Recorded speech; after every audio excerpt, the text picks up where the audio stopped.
ছোটবেলায় শুনতাম যে ঈদের দিনও সবার জন্য আনন্দের হয় না, কারো জন্য না কারো জন্য দুঃখের হয়, কিন্তু সেই মুহূর্তটা যে আমাদের মাঝেও চলে আসবে কখনোই বুঝতে পারিনি। সো হ্যালো এভরিওয়ান, আসসালামু আলাইকুম, welcome back to my another blog. আশা করি সবাই ভালো আছেন, আলহামদুলিল্লাহ আমিও ভালো আছি। তো আজকের ভিডিওটা কিন্তু সকাল থেকেই শুরু করলাম। এই ভিডিওটা একদম ঈদের দিন সকালের ভিডিও, একদম সময়ের কারণে ভিডিওগুলো উল্টোপাল্টা ভাবে আমি আপলোড করতেছি, মানে ঈদের দিনের ভিডিওটা তখন আপনাদের সাথে শেয়ার করতে পারিনি। তো ঈদের দিন সকালবেলা এই যে আমি একটু সেমাই রান্না করতে, কারণ সেমাই আর খেজুর দিয়ে মিষ্টি মুখ করে ঈদের নামাজ পড়তে যাবে। আর এদিকে আমি আমার বাচ্চাদের জন্য আর আমার হাজবেন্ডের জন্য পাঞ্জাবি রেডি করে রেখে দিয়েছি, কারণ এগুলো পরেই ঈদের নামাজ পড়তে যাবে। তো সেমাই আর খেজুর খেয়ে রেডি হয়ে বের হয়ে গেল। তারপর আমার হাজবেন্ড, আমার শ্বশুর আব্বা আর আমার ছোট্ট আব্বাজান, বড় আব্বাজানকে নিয়ে কয়েকটা ফটো তুলে নিয়েছিলেন। তো তার জন্য একটু তাড়াতাড়ি বাইরে বের হয়েছিলেন। তো দেখেন ক্যামেরাম্যান তো ছবি তোলা নিয়ে ব্যস্ত, আর এইদিকে তো আমি ভিডিও করতেছি। তো নামাজ পড়তে যাওয়ার সময় আমার হাজবেন্ড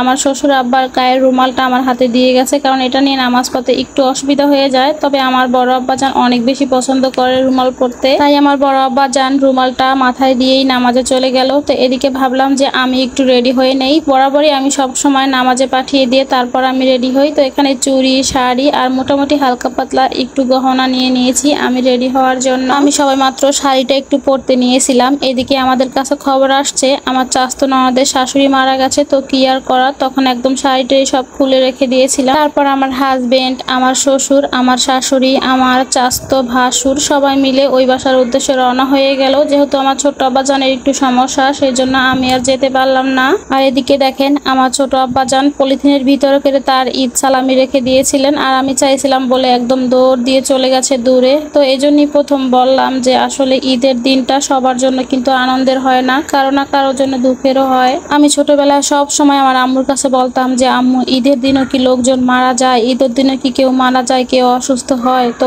এগুলো আমার ছোটবেলার মনে একটা প্রশ্ন ছিল, কিন্তু এখন বড় হয়ে দেখি যে আসলে এই ঘটনাগুলো কিন্তু হয় বাস্তবে। সেই দিন ঈদের দিনটা কিন্তু আমাদের কারোর জন্যই আনন্দের ছিল না, অনেক খারাপ লাগছিল, অনেক কষ্ট লাগছিল। সেই দিনটা আসলে অনেক বাজেভাবে আমাদের কেটেছিল। তো যাই হোক, এদিকে আমি রান্না করতেছিলাম আর আমার বড় আব্বাজান, ছোট আব্বাজান একটু খেলাধুলা করতেছিল।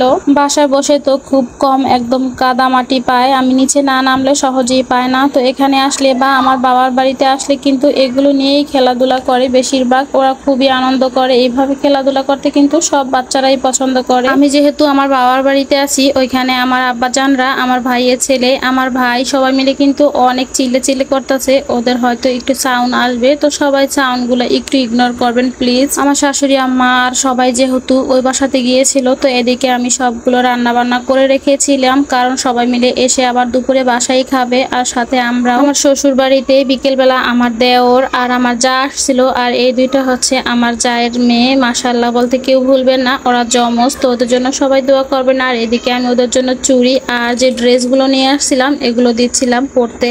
এই ড্রেসগুলো আমি ওদের জন্য নিয়েছিলাম। ড্রেসগুলো তো আমার কাছে অনেক ভালো লাগছে, আপনাদের কাছে কেমন লাগছে অবশ্যই জানাবেন। ওরা তো মহা খুশি ড্রেসগুলো পেয়ে। তারপর আমরা সবাই রেডি হয়ে আমার মামা শ্বশুর বাড়ি যাওয়ার জন্য একদম বের হয়ে গেলাম। আমি শাড়িটা পরে নিয়েছিলাম, যেহেতু সকালবেলা পরতে পারিনি, ভাবলাম যে এখন একটু পরে নেই। তো আজকের মতো ভিডিওটা এখানেই শেষ করলাম। সবাই ভালো থাকবেন, সুস্থ থাকবেন, আল্লাহ হাফেজ।